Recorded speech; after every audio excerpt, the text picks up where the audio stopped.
Welcome to Camnet TV Main News. My name is Sharon Kalimbola. The top stories on our desk this evening.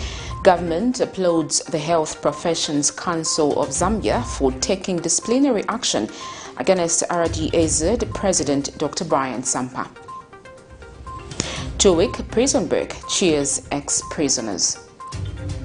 Corruption at government level hinders agriculture, charges former Commerce Minister. In international news, Mali court appoints ASSIMI GOITA as interim president. And in sports news, the National Volleyball League kicks off in Lusaka, attracting 17 teams, both male and female. Join me shortly for the details. We celebrate our first anniversary of starting the news on Camnet TV on the 23rd of May 2021. Our aim is to deliver world-class news that is balanced and factual without fear or favor. You're watching Camnet TV, not just another channel. As we celebrate our first anniversary, we're showing you the team behind the Camnet TV World News and show you some of the news clips that made headlines. On behalf of management and the entire newsroom, happy anniversary to Camnet News. This is one of the areas that was highly affected by floods. Behind me is a group of persons living with cross-cutting disabilities who every month gather at this place to receive alms from well-wishers. The Monetary Policy Committee decided to maintain the policy rate at 8.5%. This incident provoked Kambri's daughter to slap one police officer, a development that annoyed the men and women in uniform. At the revelations of President Edgar Lungu's running mate, Professor Nkanduluo, clad in her ivory flamboyant outfit, walked in majestically as a running mate should. The latest is a couple of Lusaka's Kanyama compound. They've assaulted each other over a meager 20 kwacha. Kudiansi masinya mayoka. Waenda kujagulako chiwabwa cha 5 wagulako na tonshaba bana bazazi bazashita enjoy. Have a good life. We will see you soon. Thank you. Thank you very much.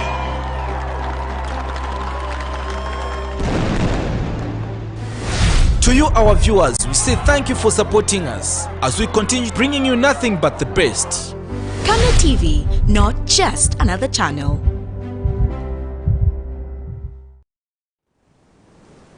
Thank you for joining us. The news in detail. Kalumbila District Youth Association have demanded for the immediate release of youth empowerment funds promised to them by former Minister of Sports, Youth and Child Development, Emmanuel Mulenga. Speaking to Camnet TV, Association Community Relations and Outreach Coordinator Godwin Shimena says serious business ideas have failed to kickstart owing to lack of resources promised. Mr. Shimena says only 8 youth groups from the 26 which were certified have been credited the money, while others have been left with nothing. Meanwhile, Association Treasurer Christabel Chibambe says it is worrisome to note that every activity in the country has been linked to corruption.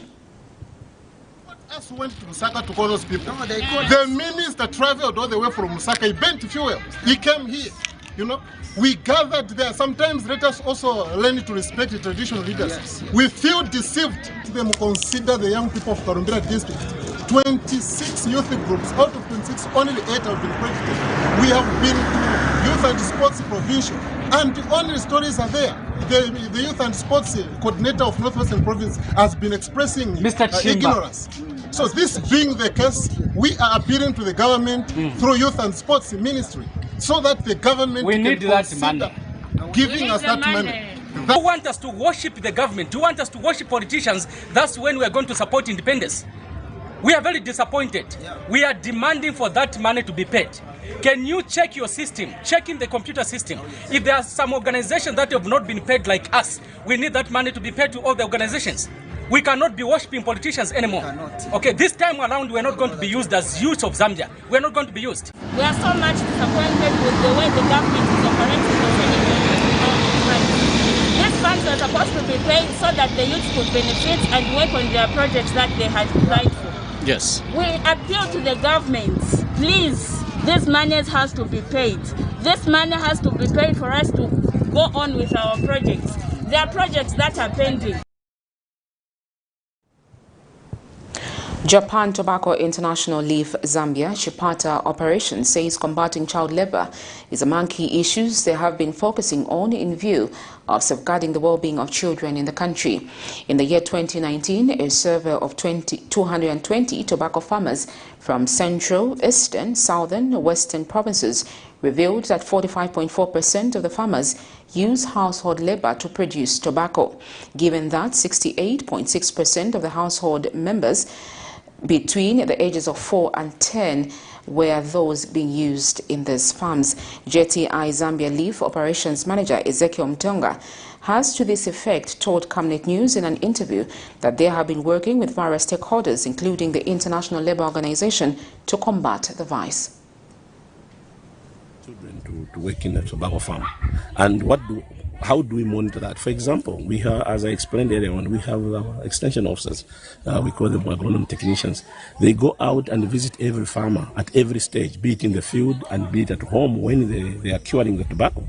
And each time they find a grower having a farmer working in the tobacco or doing any tobacco activity, they will make sure that they will capture that and put it in our system so that we start observing.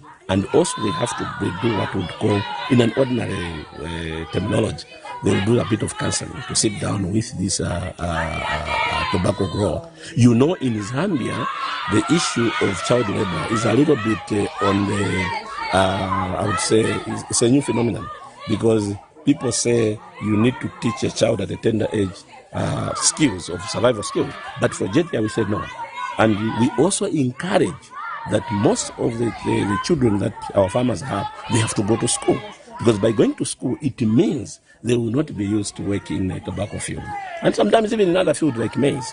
So we sensitize our growers, we have meetings, and sometimes we even engage external partners to come and talk about child labor, like Ministry of Labor through the Provincial Labor Office here in Chipata, to make sure that they talk about that. We have also put some signages to show that we do not condone the use of children in the tobacco field. So if you go in Chipata, for example, Chipata town, just next to Auditor General's office and just behind the Minister of the Provincial Labor Officer's office, you'll find a huge billboard there. There's IO there, and then there's also JTI, where we are there's some wording which condemn the use of children in there. Former Commerce, Trade and Industry Minister Robert Sichinga says agriculture has the potential to increase jobs and contribute meaningfully to the country's gross domestic product if well harnessed. In an interview with Camnet TV, Mr. Sichinga explains that over the years, bad policies and corruption have been at the helm of the agriculture sector, hence performing poorly. He says those charged with the responsibility to manage the country's finances have taken advantage of the situation and get what is supposed to benefit the nation into their pockets. Mr. Sichinga has since called for political will in the fight against corruption, not only in the agriculture sector, but other sectors as well.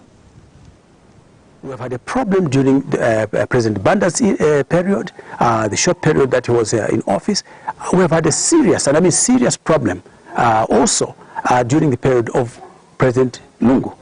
I think everybody understands that the 7 years he has been in office, frankly, it has become so rampant. It's like it's normal to be corrupt. It's like you should be proud that you can get money without working for it. Whether you are at an intercity bus station to collect money from the buses that are leaving the station without doing any work, just because you're a party cadre.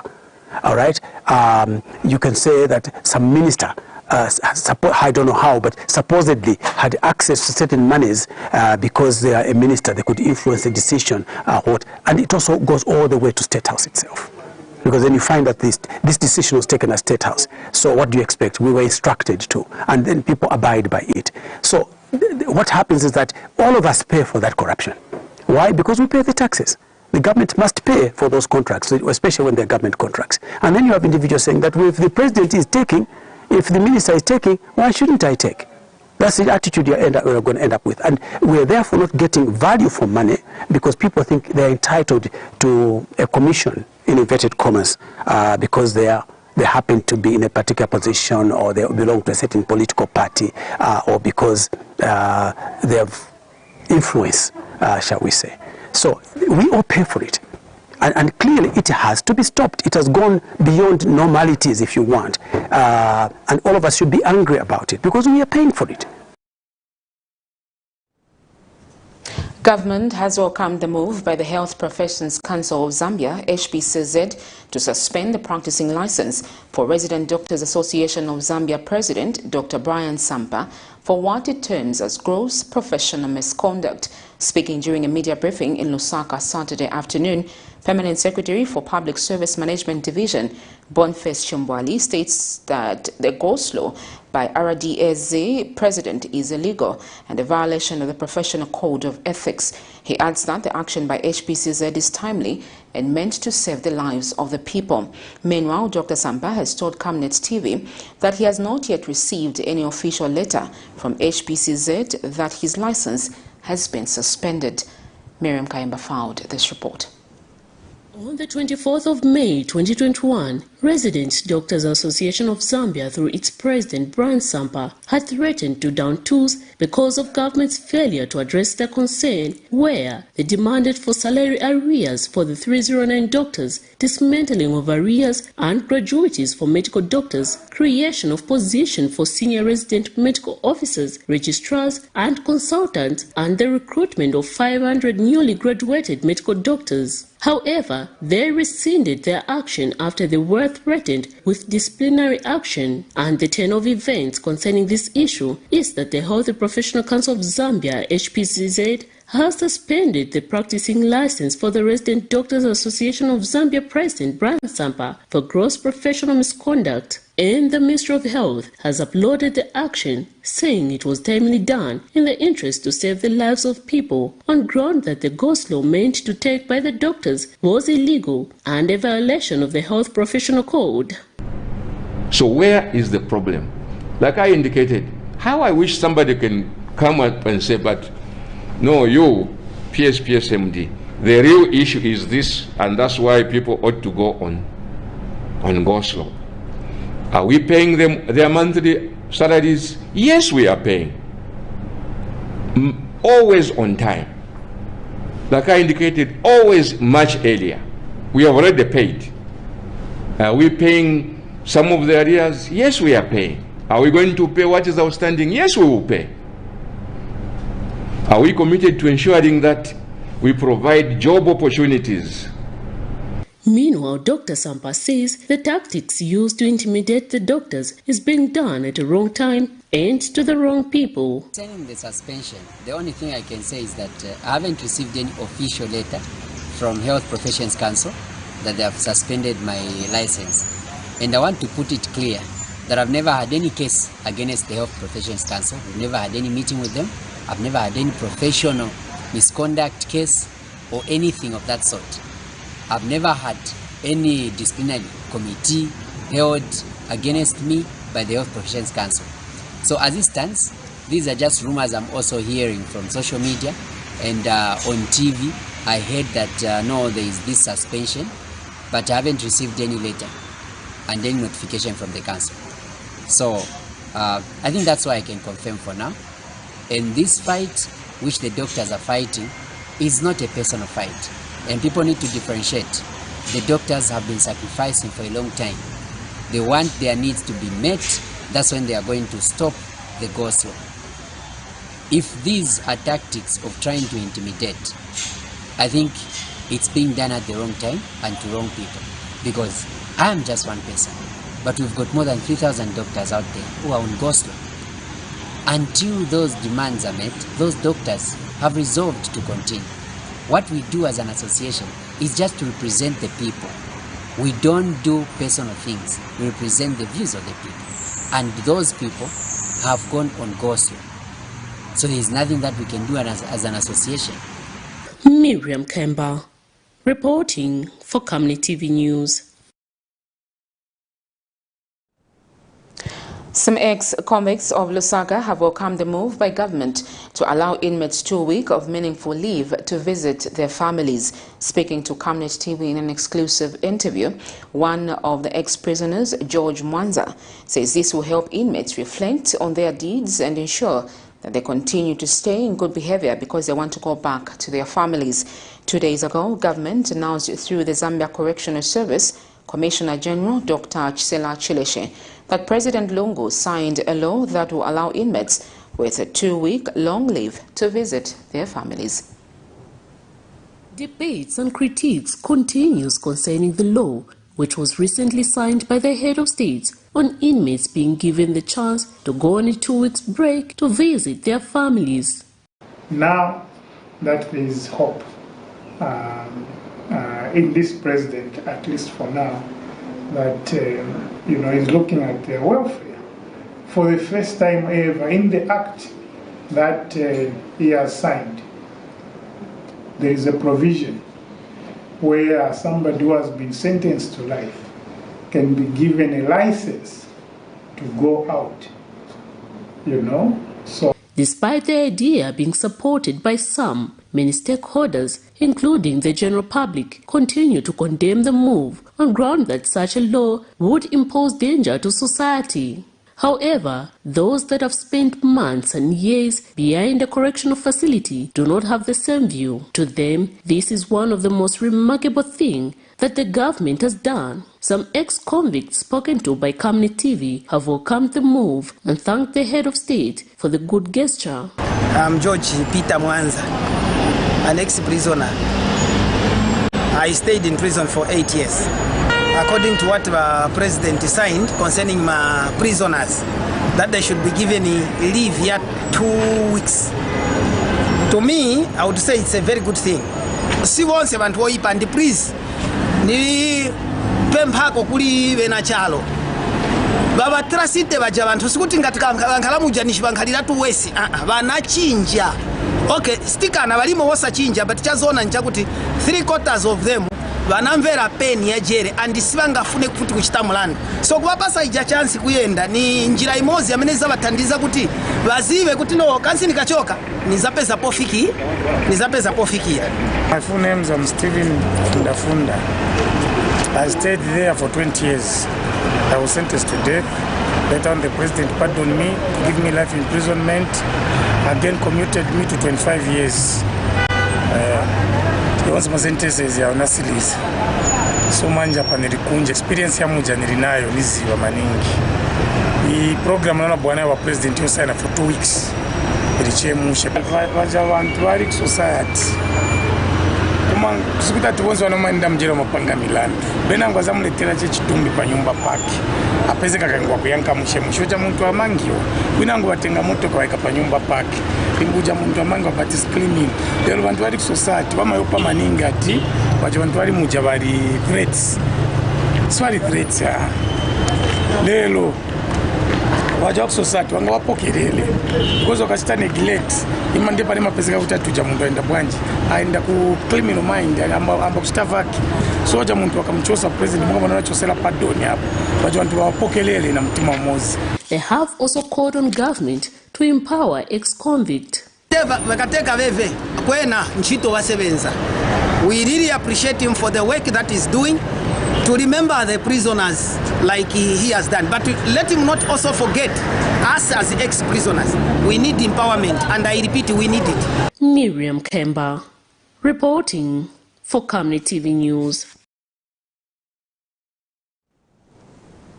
Former Finance Minister during the Movement for Multi-Party Democracy (MMD) administration, Ngandu Magande, has questioned government's new statutory instrument over the Copperbelt Energy Corporation.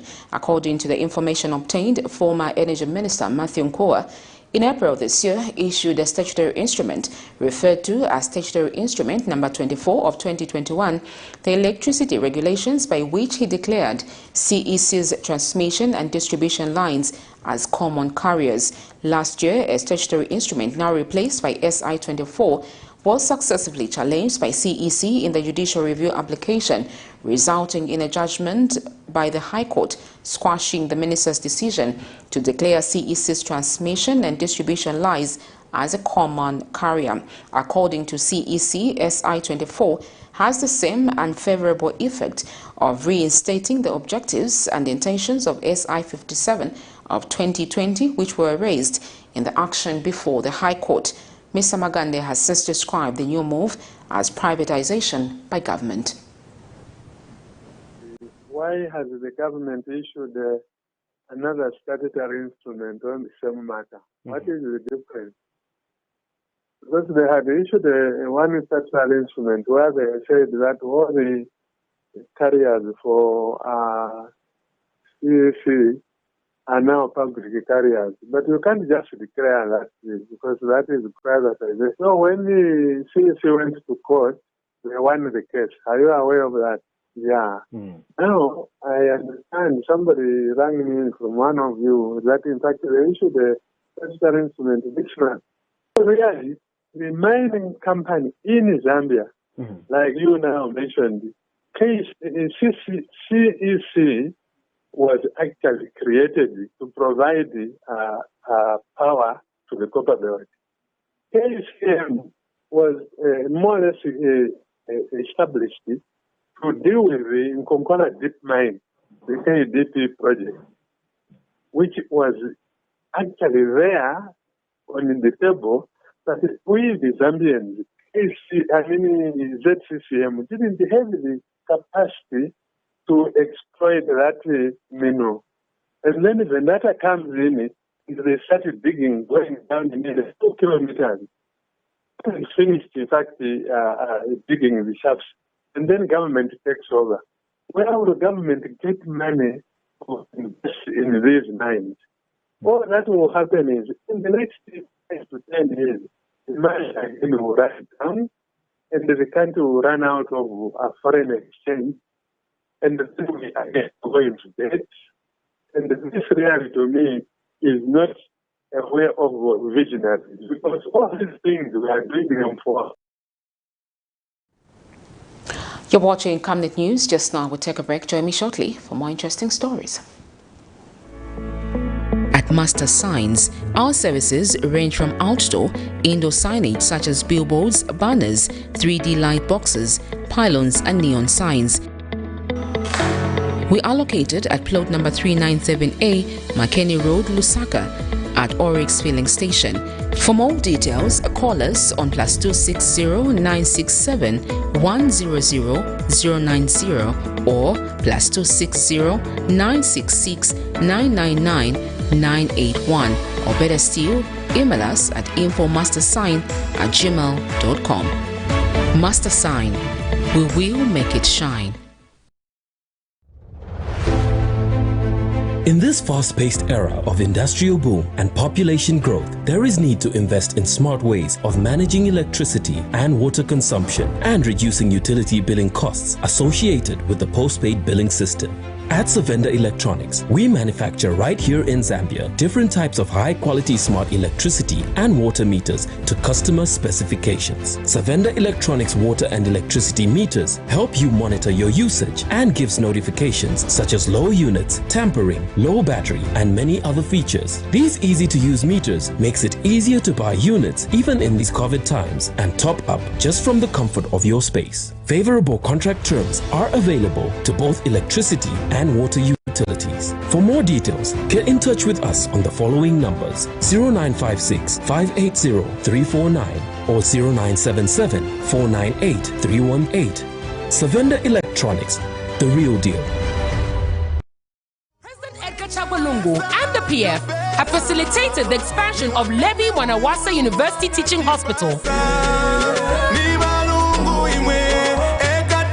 Vote for Edgar Chagwalungu and the PF that have brought you change. Oh yes, it's Mayday all the way. You've worked hard. Now it's time to play even harder with entertainment that you'll absolutely love this month on GoTV. Okay, shake things up a little and you'll never know what drama will fall. No matter your age, there's always some fun to be had. And if it ain't broke, they'll fix it anyway. For your favorite shows, stay connected to GoTV to get into Mayday entertainment. Find something to distract me. You got it, no problem. GoTV, love it. It's been 365 days of bringing news on your screens. 365 days of giving you nothing but factual stories. 365 days of giving you those breaking stories, and 365 days of giving you balanced and unbiased news.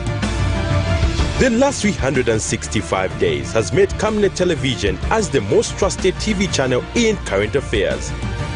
We together look forward to another 365 days.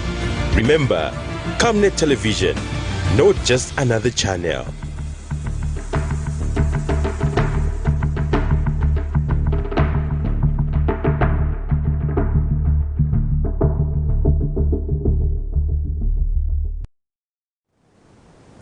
Welcome back. Thank you so much for staying on.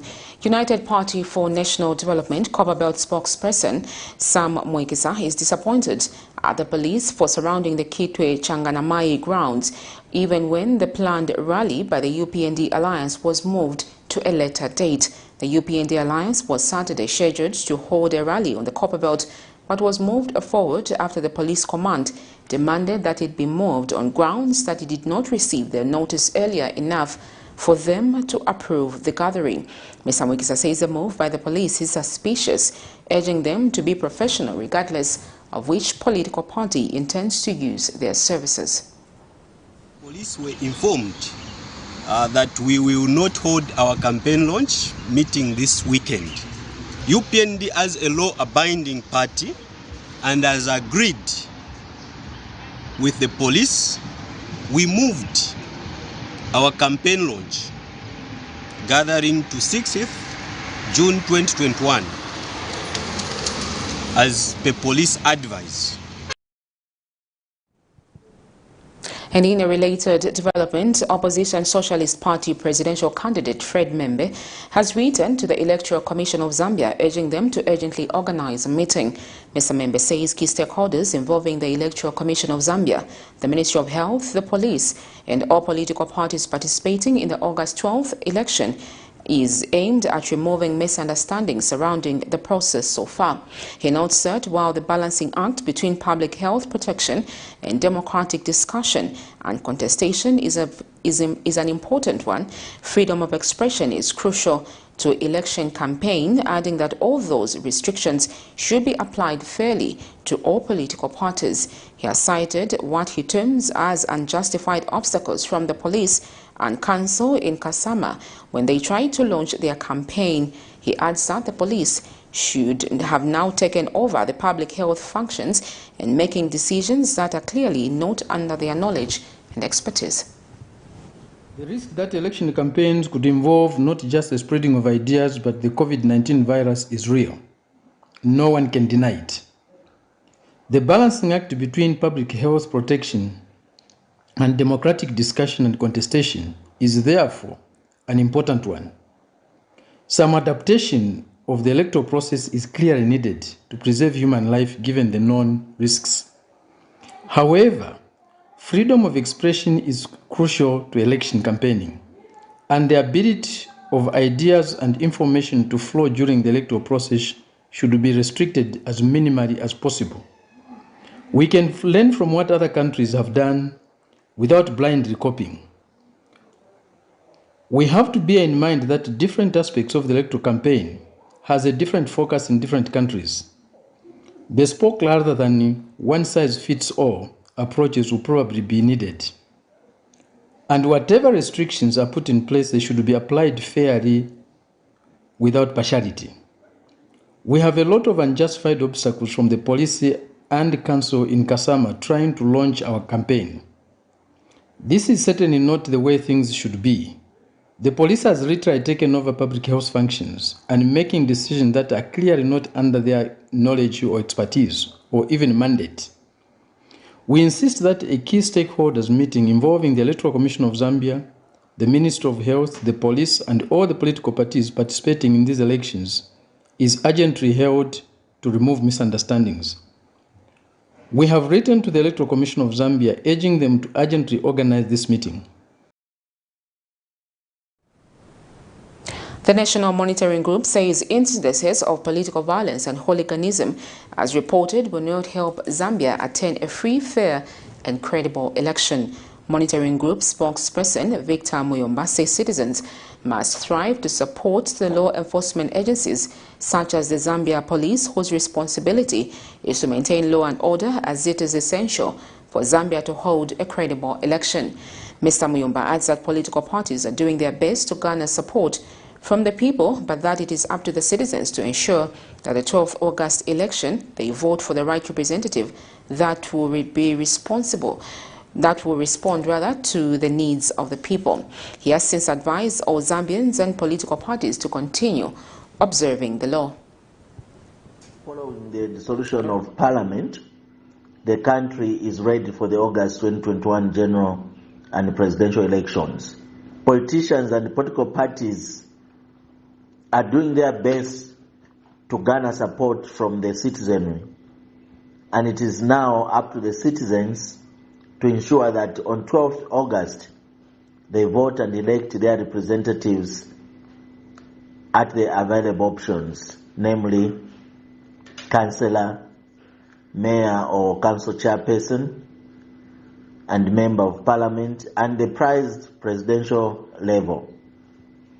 A few undemocratic incidents that can potentially undermine peace were reported and have been well managed by respective authorities, among them the Zambia Police. The National Monitoring Group wishes to remind citizens that it is important that citizens support law enforcement agencies such as the Zambia Police, whose responsibility to maintain law and order is essential for Zambia to hold a free and fair election. In other news, police in Northwestern Province are looking for 2 identified suspects in connection with the murder of Royd Katontoka, aged 67, and the attempted murder of Mary Katontoka, aged 52 years, of Kimnema village in Chief Mosele of Kalumbila district. Police spokesperson Esther Katongo says the details of the incident are that the victims were on 28 May 2021 shot using an unknown type of firearm on allegations of suspected witchcraft by 2 identified assailants whose identities have been withheld. Ms. Katongo further explains that the male victim sustained gunshot wounds on the belly and on his back, while the wife sustained 4 deep wounds on her left leg. Police who visited the scene found Royd Katontoka unconscious as the couple was rushed to Kankozi Clinic, where Boyd Katontoka was pronounced dead, while the female victim was referred to Lumwana Hospital, where she is recovering. Ms. Katongo, however, says the dockets of murder and attempted murder have been opened, while a manhunt has been launched. In other news, government says it has put up policies aimed at spearheading inclusive education in all schools in various parts of the country. The Inclusive Education Project in Eastern Province, implemented by Cheshire Home Society of Zambia, is coming to an end May 31st, 2021. Eastern Province Education Officer Alan Lengambe says Cheshire Home Society of Zambia is of the view that inclusive education should continue even as the project comes to an end. Zanis has more. Cheshire Home Society of Zambia's Inclusive Education Project in Eastern Province has come to an end. More than 700 children with disabilities in Eastern Province have been enrolled in 30 mainstream schools to access education. Government has commended Cheshire Home Society of Zambia for implementing the project, as well as Leonard Cheshire and partners for financially supporting it. The project was in line with the Ministry of General Education policies of actualizing the inclusive education agenda as stipulated in the Education for All policy document and the Special Education Inclusive Education Implementation Guidelines. So for us, as the project folds, we shall just change the name, but the activities shall continue under the program of inclusive education. Cheshire Home Society of Zambia Executive Director Kami Manguni is impressed with the successes scored under the project. The project supported schools with teaching and learning materials, assistive devices, improved the infrastructure through adaptation works, making the school's environment more accessible through putting up of lamps, garden walls, walkways, and accessible toilets. The project has managed to train 415 teachers in the government schools and 31 other government staff across the province in inclusive education. And Leonard Cheshire was also represented. It is therefore everyone's role to remove the barriers that inhibit the full participation of persons with disabilities in socio-economic spaces. Inclusive education is a multidisciplinary approach which, when we think about it, requires a sustainable system that results in improved access to quality, inclusive education at national level to ensure contributions from organizations such as ourselves carry greater impact. Zambia persons with disabilities commended Cheshire Home Society of Zambia for implementing the project in Eastern Province. As a PID and as government as a whole, it is our desire to see to it that all the children who are of the school-going age access education. Stakeholders like Cheshire Homes give us so much joy because they supplement government efforts to ensure that children with disabilities access education. This is a representative of the Inclusive Education Project beneficiaries.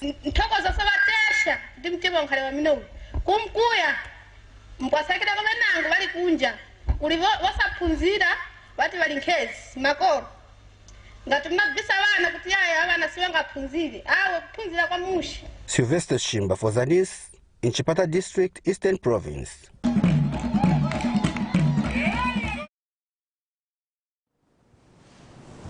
You're still watching Camnet News. We take another set of commercials. Join me shortly for international and sports news. From time immemorial, we have had different types of lighting options, from those that can burn down our investments in minutes to those that dig holes in our pockets due to constant replacement and huge consumption of our ZESCO units. Savenda Electric introduces the new and advanced electric bulb with cutting-edge technology of LED that has low power consumption, gives out bright white light, and lasts up to 25,000 hours. Savenda Electric manufactures all types of LED light, like plastic LED fluorescent tubes, down lights, ceiling lights, outdoor fittings, and solar street lights made to customer specifications. Let's live on the bright side of life by choosing the wide range of Savenda electric lighting solutions that are available in all leading stores and supermarkets countrywide. For orders, call 0962-642-490 or email jnbunda@savenda.com or pchabula@savenda.com. Every day for me means hard work. Going to sell my goods at the local market. To get more customers, I have my secret. Oracle Pure Glycerin.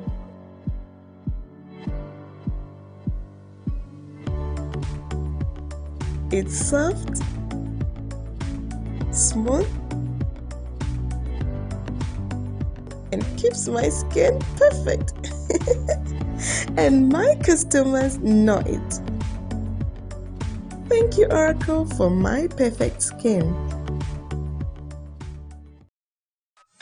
This month, we're taking over your TV screen with brand new entertainment.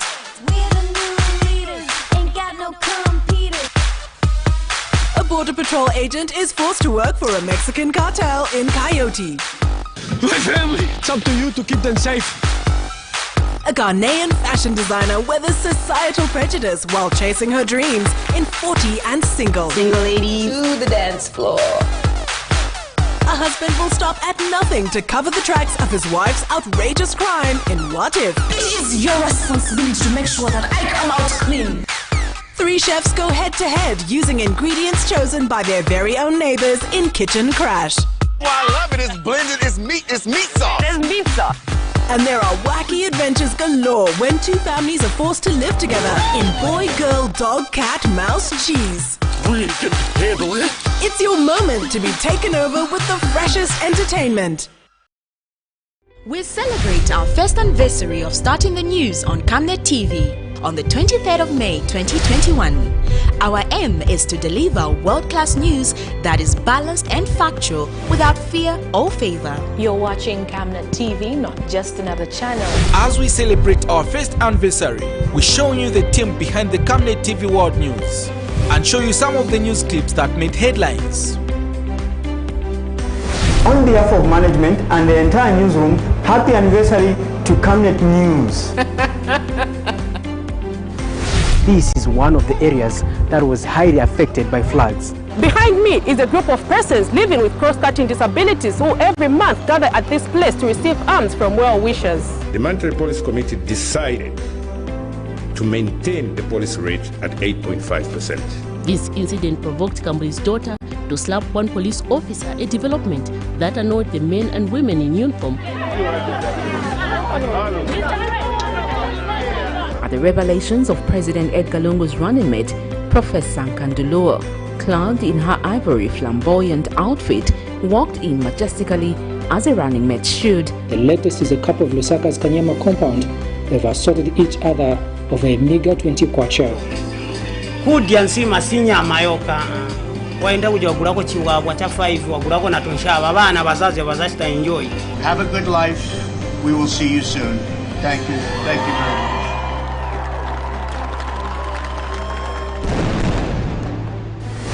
To you, our viewers, we say thank you for supporting us as we continue bringing you nothing but the best. Camnet TV, not just another channel.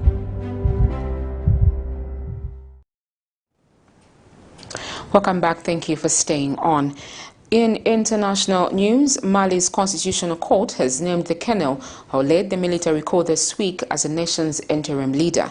In the first statement since seizing power, ASSIMI GOITA has promised to hold a handover power election early next year.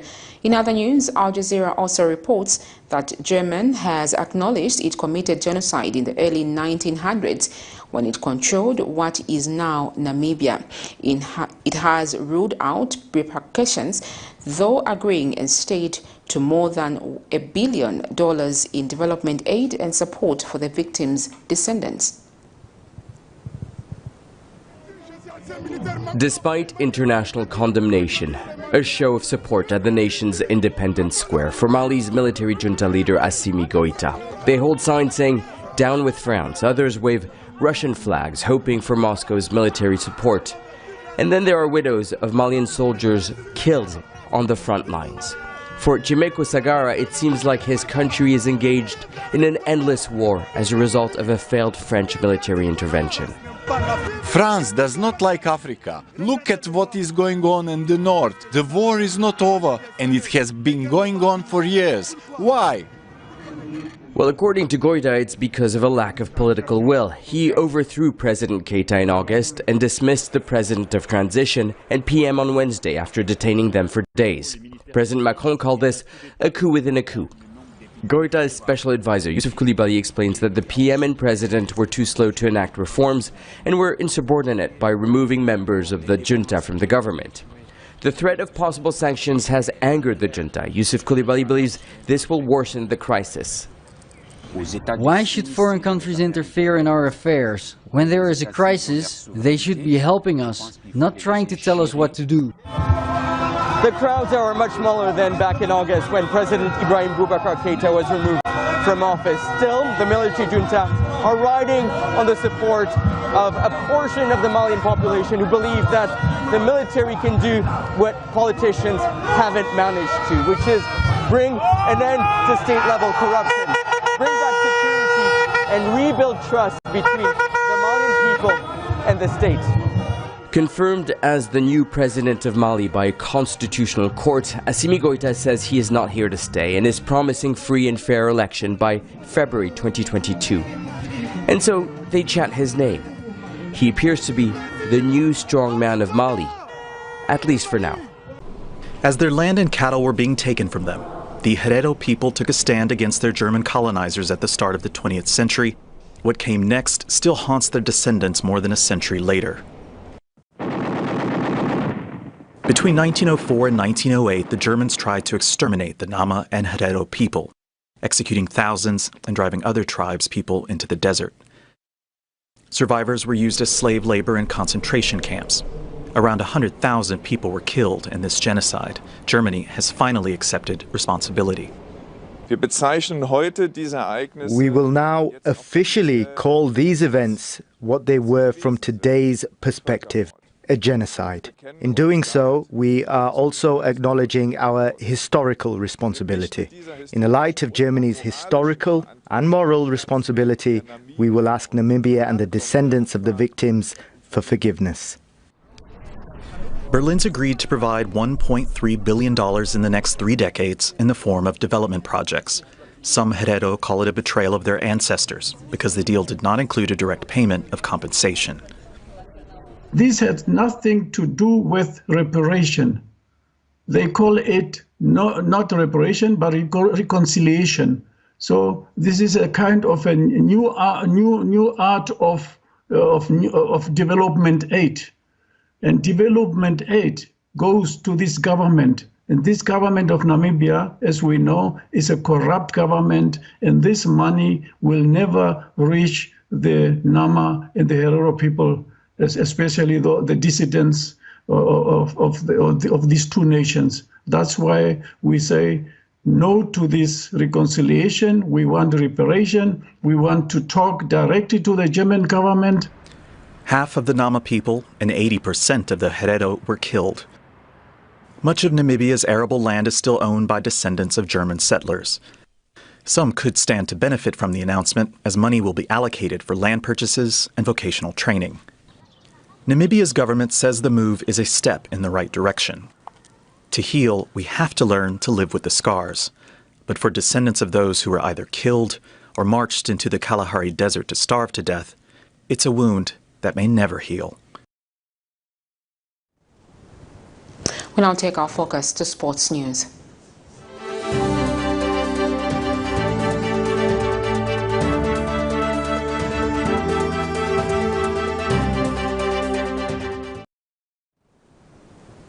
The National Volleyball League has kicked off in Lusaka, attracting 17 teams. Speaking to the media, Camnet Group International, who are the lead sponsors, say volleyball is an important sport which, if well sponsored, can represent the country at the international level. Camnet Group Chief Executive Officer Sean Nota says his company is happy to be sponsoring the tournament, knowing that it will uplift the lives of the sportsmen and women participating in the league. And Nakonde volleyball team coach says he is confident that his team will scoop the first position despite participating for the first time in such a league. Excited about the games. We believe that this year's league is going to be a very different league. There's a lot of energy. The clubs that have come on board are very, very serious. They've been able to get professional international coaches to come on board, and also additional sponsorship is coming through as well. So at a time where the sport is extremely mature, and we're believing that the talent, as you can hear in the sounds behind that, there's so much energy around the game itself, and the talent can then be able to help the national team and ultimately help the brand Zambia Volleyball to be a global brand. And I want to highlight the key, a very key thing out there, that volleyball is a sport that offers a lot of international opportunities. And I want to encourage a lot of people to watch and follow, and really to support these teams. That teams that, you know, like the Zambia Correctional Services, that teams that represent different local cities, that teams that represent our police force. So it is good for us actually to rally around and really watch the games and be part of such an amazing, awesome sport. So our team is new in this league, and they want to show that we can do something better. Trained very hard. We don't have experience for the league, but we have been participating in different tournaments. I think with the way the league is scheduled, we would behave nicely for the competition. Well, we wish the participating teams good luck in the Volleyball League. We end the news on that note, but before we go to the headlines once again. Government applauds Health Professions Council of Zambia for taking disciplinary action against RDAZ President Dr. Brian SAMPA. 2-week prison break cheers ex-prisoners. Corruption at government level hinders agricultural growth, charges former Commerce Minister. In international news, Mali court appoints Assimi GOITA as interim president. And in sports news, the National Volleyball League kicks off in Lusaka, attracting 17 teams. We now look at the Camnet verse for the day, and it's coming from Isaiah 40:29 verse Isaiah 40:29 to 31, and it reads: He gives strength to the weary and strengthens the powerless. Youths may faint and grow weary, and young men stumble and fail. But those who trust in the Lord will renew their strength. They will soar on wings like eagles. They will run and not grow weary. They will walk and not faint. Well, that's all we had for you on the news desk tonight. Thank you so much for choosing us. My name is Sharon Kalimula. Good night.